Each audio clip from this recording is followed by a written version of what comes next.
સાધના કરી, રાગ થયા, કેવળ જ્ઞાન પ્રગટ થયું, દેશના આપવાની શરૂઆત કરી અને દેશનામાં માનવ જીવનને કેન્દ્રમાં રાખીને પરમાત્માને દેશના આપી છે. કારણ કે પરમાત્મા અને પરાર્થ એક કરુણા એવી હતી કે પરમાત્માએ દેશના આપી અને દેશનામાં એક દ્રવ્ય કે જીવ અનંતકાળથી સંસારમાં રખડી રહ્યો છે. મૂળ કારણ તો કે એનામાં રહેલા કુસંસ્કારોને કારણે થતી ઈચ્છા, એ ઈચ્છા વારંવાર એને થયા જ કરે છે.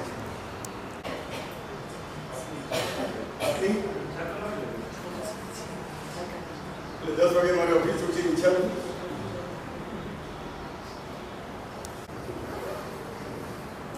બસ આ જે ઈચ્છા જે છે અને એ ઈચ્છાના કારણે તમને ખબર છે પાપ નથી કરવા છતાં પણ પાપની ઈચ્છા આપણે ખૂબ કરતા ખૂબ.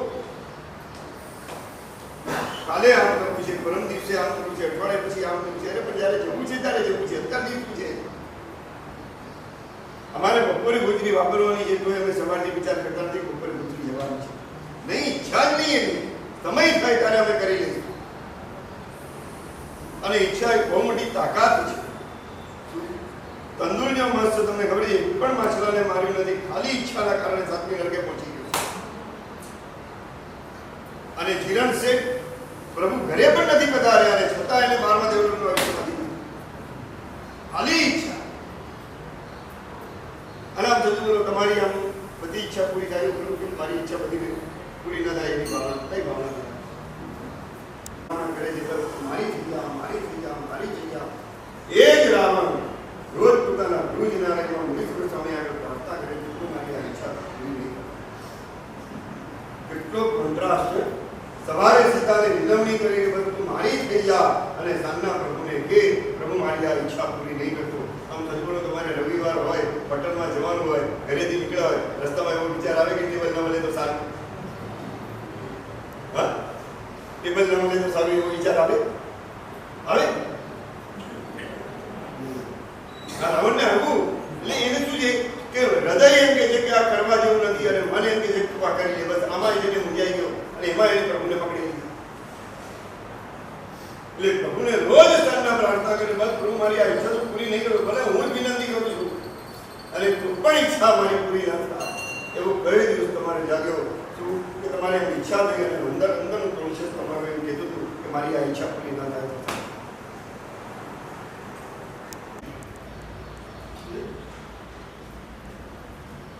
તમે ઈચ્છા ન કરો તો શું તકલીફ છે તમને? ઈચ્છા કેમ અમને કાંઈ નથી આવતા? અમને કેમ નથી આવતા? જો આવી જતા તો અમને પણ આવી જવા જોઈએ.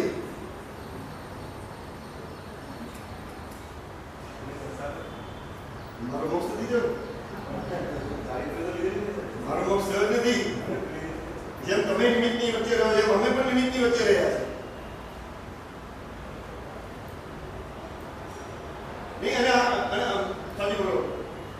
ઓફિસ જોરદાર ઘણા વિચાર કરતા જો વિચાર આવતા જ હોય, ઘર સારું લાગતું હોય, ઘરવાળા સારા લાગતો હોય તો ઓફિસમાં પણ વિચાર આવતા જોઈએ. તો ઓફિસમાં કેમ નથી આવતો વિચાર નથી?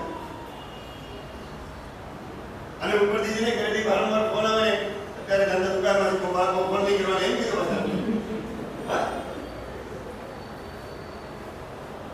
એટલે એનો અર્થ શું કે આપણે આપણા વિચારને કંટ્રોલમાં લેવા હોય તો આપણે લઈ શકીએ છીએ.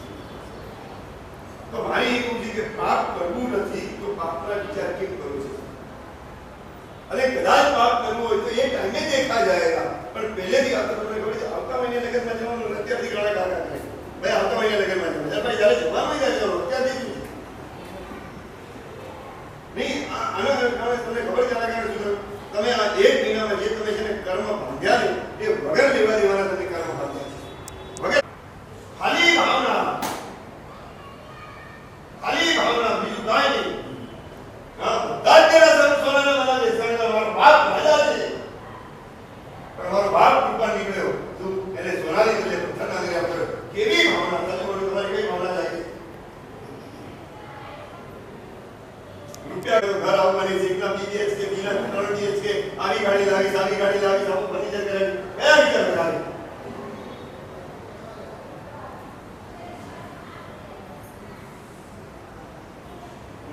અમદાવાદમાં સુરતમાં કોઈ જરા ઘરે ભોજરી ભરવાયો ત્યારે એની પાસે જઈએ છીએ તો અમે એને રૂપિયા આપીએ એટલે રૂપિયા એ અમે રૂપિયા કાંઈ નથી 5 રૂપિયા તો સાહેબ 5 રૂપિયા આપવાની એવી અમારી તરફ 20 ભિખારી હોય તો વિશેષ અમે એને રૂપિયા આપીને એને તારી ઈચ્છા છે દીકરા તું આ પણ બધાને પાડતા એવી તાકાત તો અમારી પણ નથી એટલે તમે એને કહ્યું કે સમજાવે જીદ ના કરે એટલે મેં મારી રીતે બધું સમજાવ્યું પછી મેં તને આટલી નાની ઉંમરમાં આટલા સરસ ભાવ લાગે દરેકને મારે આપવું છે ક્યારેક બિસ્કીટના પેકેજ આપેલા આ ઘણું કરે તને દીક્ષા લેવાની ભાવના નથી કે ના મને દીક્ષા લેવાની ભાવના નથી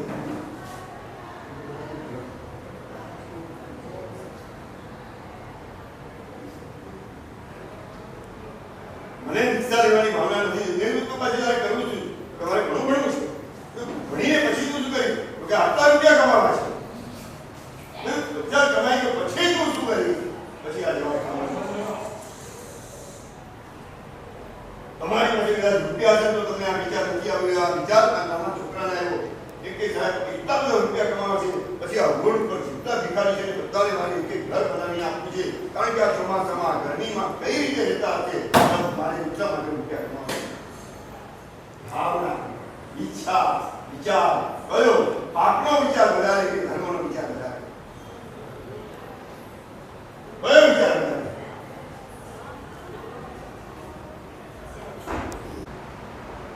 તકલીફ છે વગર પુણ્ય ઓછું હોય એટલા માટે નહીં આવે ના કોઈ પુણ્ય કઈ છે જ નહીં આમાં ક્યાં પુણ્ય આવી ગયું તમે વિચાર આવે તો નહીં પુણ્ય થાય ના વિચાર પુણ્યથી આવે સારો કરવો કે ખરાબ કરવો એ આપણા ઉપર છે એટલે વિચાર પુણ્ય ભલે તમે પુણ્ય કીધું આપણી અંદર રહેલા કુસંસ્કાર અને કુસંસ્કારોના કારણે આપણને વિચાર આવે હા હવે કયો વિચાર કરવો સારો કરવો કે ખરાબ કરવો એ ડિપેન્ડ કરતા એ આપણા ઉપર નિર્ભર છે કે મારે સારો વિચાર કરવો છે બસ થોડા ખરાબ વિચાર કરવો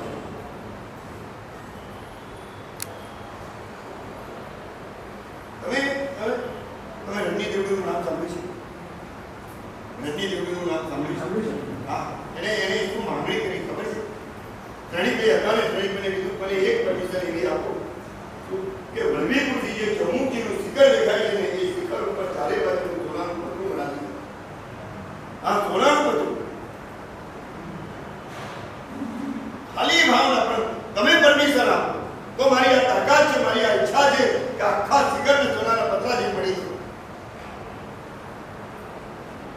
આપણો સંસાર તમારો ખબર નથી આપણે બધા સંસારમાં કેમ કરીએ છીએ પાપ ઓછા કરીએ છીએ અને પાપનો વિચાર વધારે કરીએ છીએ ધર્મ ઘણો કરી નાખ્યો પણ એ ક્રિયા રૂપે ધર્મની ઈચ્છા આપણી છે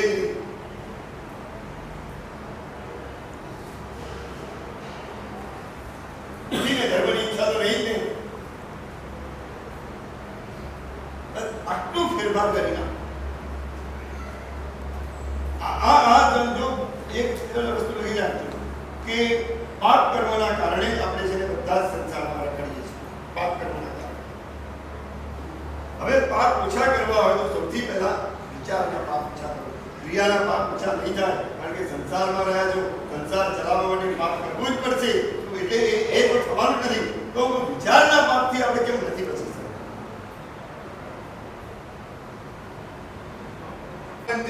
કોઈ દિવસ વિચાર નહીં આવો તો હું તમને આમાં બચવામાં શું વાંધો છે ક્યાં તકલીફ છે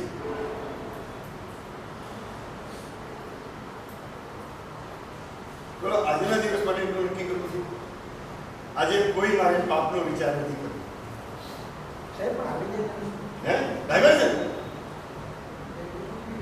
તરત તો કરવા બેસી ગયો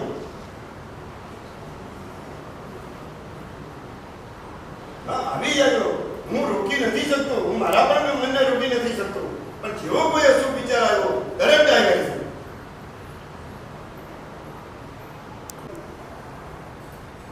આપણી આજના દિવસ પૂરતું કોઈ પણ પાપની અનુમોદના નહીં કરવાની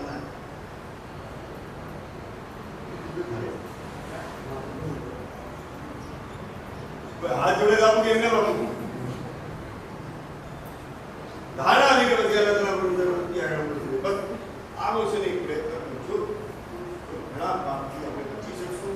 પાપની ક્રિયા ઓછી છે, પાપના વિચાર ઘણા છે, પાપના વિચાર કરવા જ નથી. ભલે પાપની ક્રિયા કરી નાખીએ પણ વિચાર નથી કરવા. ધર્મની ક્રિયા ઘણી છે, ધર્મના વિચાર નથી તો મારે વિચાર ઘણા કરવા છે. ક્યારે સામાયિક કરવું, ક્યારે હોળી કરવું, ક્યારે માસમણ કરવું, ક્યારે રાખવાના દાન દઉં, આમાં વિચારોમાં ક્યાં વાંધો છે? અને આવી એક ભૂમિકા બનાવો તો ઘણા કર્મોથી બચી શકશો. અને આ એક ભૂમિકા તૈયાર થાય એ જ એક મનોકામના રાજ પરમાત્માની આગળ વિચાર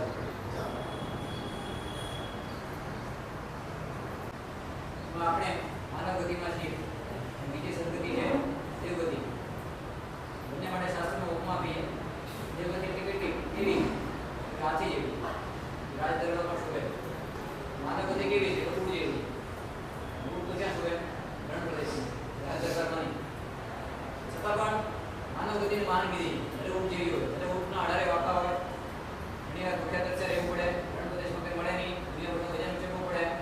છતાં પણ રણને પાર કરવું હોય ત્યાં હાથી કામ ન લાગે, ત્યાં ઊંટ જ જોઈએ. એમ સંસાર રૂપી રણ એ દુઃખનો સમુદ્ર છે, દુઃખનો દરિયો છે અને તાપનો દરિયો છે. એવા ઠેકાણે ઊંટ જેવું માનવ ભાવ એ જ તમને પાર પહોંચી શકે. તમામ જીવો સુખને ઈચ્છે છે, મોટાભાગના જીવો ટેમ્પરરી સુખ મળતા જ પરમાનન્ટ કઈ રીતે મેળવવું એની બુદ્ધિ આઠે બુદ્ધિ નાખી એને એમ જ લાગે કે આ ટેમ્પરરી પડી ગયા આજના શું કહેવાય. જો બહુ વિશિષ્ટ બુદ્ધિશાળી હોય, ધર્મી અને અધર્મીનો ફરક શું જોવા જઈએ તો શોર્ટમાં. પણ જે મળ્યું છે એ કમાડવાને બદલે એને પરમાનન્ટ કઈ રીતે બનાવવું એનો જેને પ્રયત્ન ચાલતો હોય તેને કહેવાય ધર્મી. એ મળ્યું છે સારું જ છે અને ટેમ્પરરી. હું તમને પૂછ્યું કે 10 કરોડમાં દુકાન લેવી હોય તો કાયમી લેવાય કે ભાડે લેવાય? 10 કરોડમાં દુકાન મળતી હોય પછી એ 10 કરોડ ભાડું આપીને દુકાન લેવાની કે 10 કરોડમાં કાયમી દુકાન ખરીદી લેવાની? કાયમી મળતી તો ભાડે કોણ લે? જે અહીંયા જે છે એ બધું ભાડાનું મકાન છે. મોક્ષ જોઈએ તો કાયમી સુખ છે. બુદ્ધિશાળી કોને કહેવાય? ધર્મી કોને કહેવાય? કે જે ટેમ્પરરી નહીં, આજે મળ્યું છે તેને પરમાનન્ટ કઈ રીતે બનાવવું તેના માટે કામ કરતો હોય તેને બુદ્ધિશાળી કહેવાય કે ધર્મી કહેવાય. આપણે તો મોટે ભાગે માન્યતા શું કરી છે કે દેરાસરમાં જાય, ઉપાશ્રયમાં જાય, પ્રતિગુણ કરે, સમય કરે, ચુયાર કરે, આ બધું કરે તે ધર્મી. કેમ તો કે ઘણી બધી ધર્મ ક્રિયા કરે તો તમારા આટલા બધા પૂજારી વધારે કરે.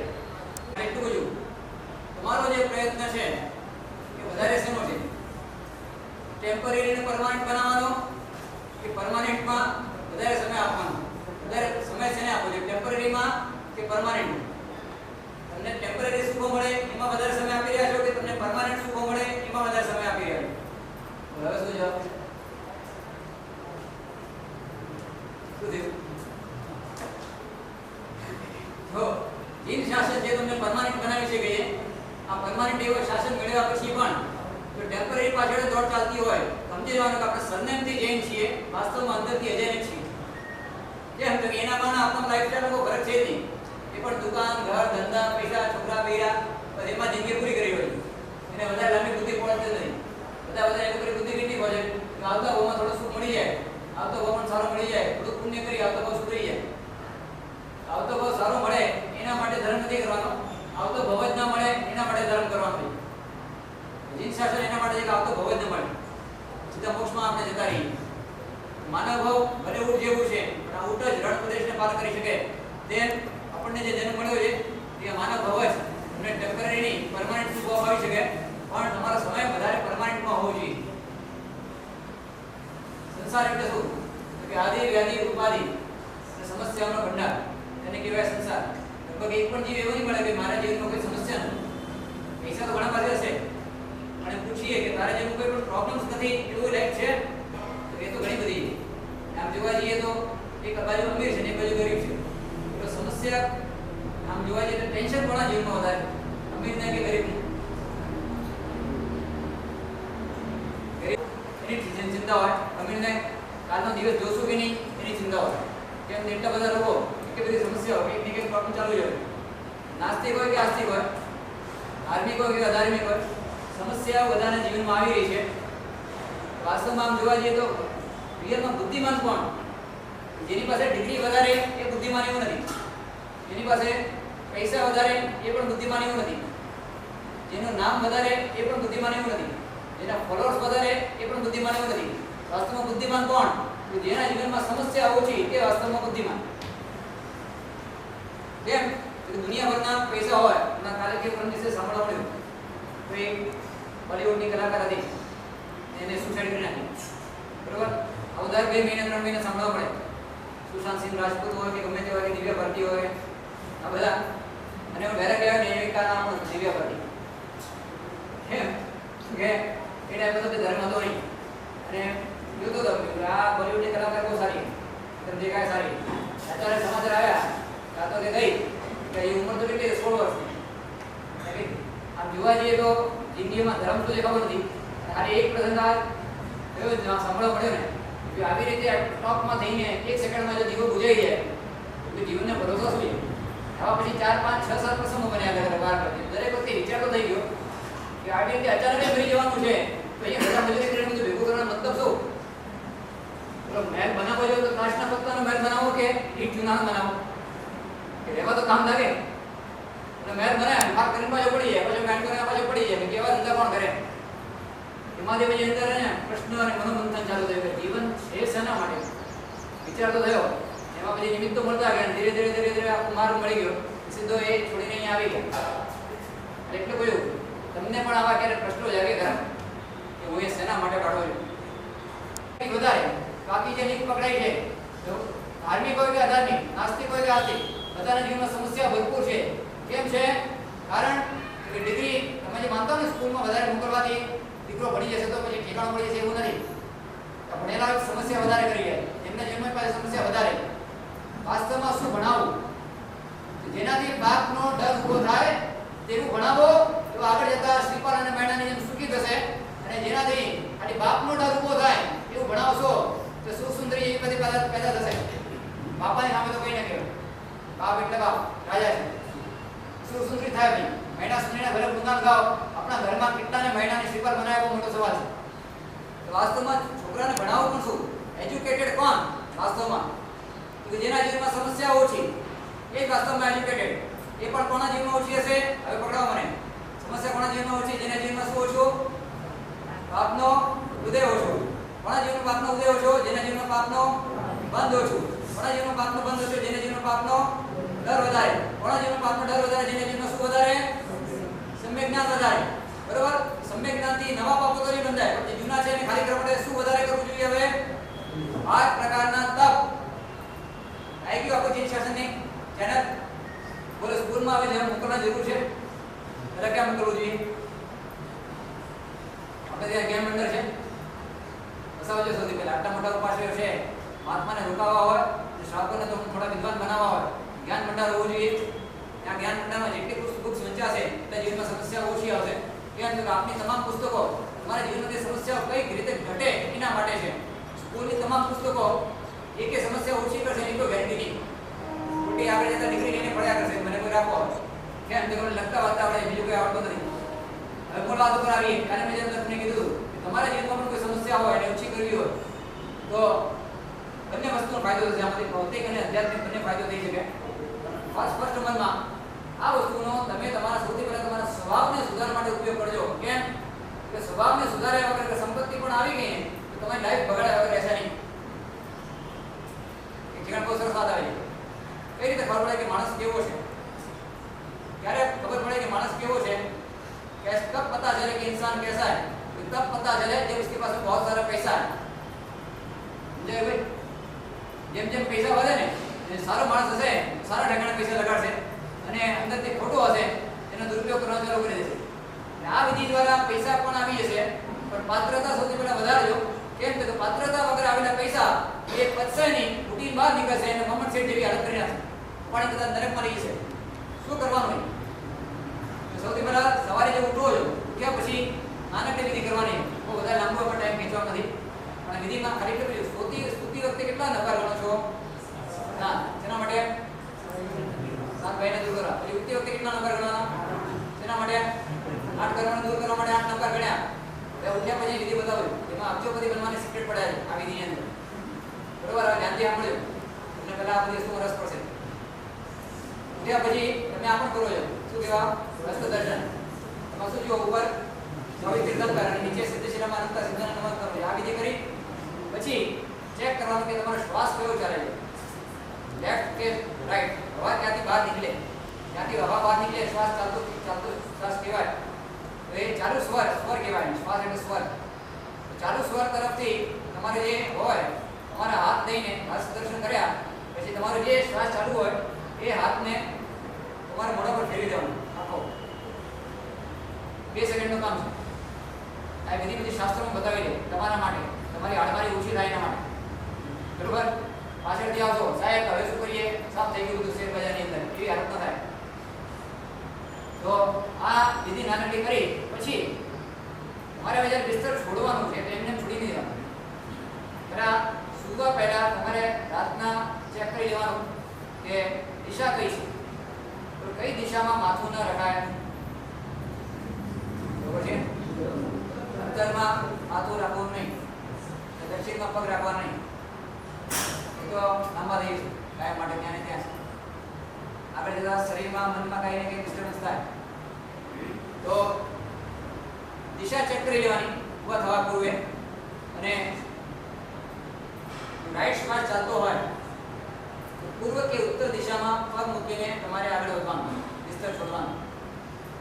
પૂર્વ કે ઉત્તરમાં પગ મૂકવાનું. લેફ્ટ શ્વાસ ચાલતો હોય તો પશ્ચિમ કે દક્ષિણ દિશામાં, જે દિશા તમારા માટે ખુલ્લી હોય તે દિશામાં પગ મૂકવાના છે. રાઈટ શ્વાસ ચાલતો હોય તો જમણો પગ એક ડગલો પૂર્વ કે ઉત્તરમાં મૂકવાનું છે. લેફ્ટ શ્વાસ ચાલતો હોય તો પશ્ચિમ કે દક્ષિણમાં 2 ડગલા લેફ્ટ થી આગળ વધવાનું. એટલે પહેલા લેફ્ટ મૂક્યો, બાજુમાં રાઈટ મૂક્યો, પછી લેફ્ટ થી આગળ વધ્યા, બાજુમાં રાઈટ મૂક્યો. એટલે 2 ડગલા લેફ્ટ થી આગળ વધવાનું છે, રાઈટ ને બાજુમાં મૂકી દેવાનું. હવે ભૂલ વિધિ આની અંદર પણ તમારે માની લો કે ક્રોધ બહુ આવે છે અને એના કારણે જીવનમાં સમસ્યા બહુ ઊભી થાય છે. તમારે સંકલ્પ કરવાનો, બિસ્તર છોડવા પહેલા શ્વાસ અંદર ખેંચવાનો, પછી વિચારવાનું કે આજથી હું દરેક જવાબ, દરેક વ્યક્તિને મારા દરેક જવાબ સામે વાળા ભલે ગમે તેટલો ગરમ હોય પણ હું શાંતિપૂર્વક જ જવાબ આપી રહ્યો છું. તમારે જે પોઝિશન જોઈએ તે પોઝિશન વિચારીને શ્વાસને અંદર ખેંચીને પકડીને રાખવાનો અને 15, 20, 25 સેકન્ડ તમારે શ્વાસને પકડી રાખવાનો અને એ સંકલ્પને ભૂલતા રહેવાનું. પછી હવે લાગે કે શ્વાસ છોડવાની છે, બિસ્તર છોડીને બહાર આવી જવાનું, પછી શ્વાસને છોડવાનું. આવી રીતે કરવાથી શું થાય? તમારો જે સંકલ્પ હશે, જે તમે કર્યું છે, આ વસ્તુને દર રોજ સવારે કરવાની. ક્યાં સુધી? તો જ્યાં સુધી તમારો જે ટાર્ગેટ છે પૂર્ણ ન થઈ જાય ત્યાં સુધી. 15 દિવસ લાગે, મહિનો લાગે, 2 મહિના લાગે, તમારો જે ટાર્ગેટ છે એ પૂર્ણ થાય. હવે આની અંદર આ આધ્યાત્મિક સ્વભાવ માટે હતું, ભૌતિક માટે બતાવ્યું. તમારા મતલબ પૈસા અટકેલા છે કોઈ પાર્ટી પાસે, પૈસા 10 ટકા ખાતા પૈસા આપતા જ નથી. તમારે બિસ્તર છોડવા પૂર્વે એ વિચારવાનું કે આજે હું જઈશ એના પાસે તો મારું જે કામ છે ને જેના માટે જઈશ એ કામ મારું સિદ્ધ થશે. આવું વિચારીને શ્વાસ અંદર ખેંચીને પછી બિસ્તર ઉપર બહાર મૂકીને પછી તમારે શ્વાસ છોડવાનો છે. 15, 20, 25 સેકન્ડ જેટલું ખેંચાય એટલે શ્વાસને પકડી રાખવાનો, પછી શ્વાસ છોડવાનો. આવી રીતે કરવાથી તમારું જે કામ 10 ધક્કામાં પત્યું નથી તે ગુરુની કૃપા તમારા પર હશે, લગભગ 11મા કે 12મા ધક્કામાં કામ પતી જાય. એ સરસ વિધિ શાસ્ત્રોમાં બતાવી છે. કોના માટે છે? કે ધક્કાથી કર્યા પછી જે અહીંયા બેસે એના માટે, બરાબર ભાગી જાય એના માટે નથી. બરોબર? આ વિધિ તમે બીજા કોઈ બતાવતા નહીં. એ તમે આપને ના આવ્યું પણ આમ મળે. ગુરુ પાસે જઈને કોઈ પણ વિદ્યા ગ્રહણ કરવાની તો તરત મળે. બધા ગુરુ બનવા જશે તો શિષ્ય નહીં બની શકો ભાઈ, ફાયદો નહીં થાય. ગુરુ પાસે આવી જાય બધી વસ્તુઓ લેવાની. ગુરુ મુક્તિ લીધેલું તરત મળે છે. અને એની અંદર ખાસ ધ્યાન રાખવાનું, મેં તમને પહેલા જે વિધિ બતાવી કે તમારા જીવનમાં તપ અને ત્યાગ જેટલા વધારે હશે એટલા પાપોનો નાશ ઓછો, એટલો પાપોનો નાશ વધારે થશે. અને સમ્યક જ્ઞાન જેટલું વધારે હશે એટલો નવા પાપોનો બંધ ઓછો થશે. આ બંને વિધિની સાથે જોડી દેવાની આ વિધિની અંદર. એટલે નવા પાપો જેટલા ઓછા બંધાતા હશે અને જૂના પાપો જેટલા વધારે ખપાતા હશે અને પ્લસ સાથે આ વિધિ કરશો તો તમારા જીવનમાં ચમત્કારો થયા વગરની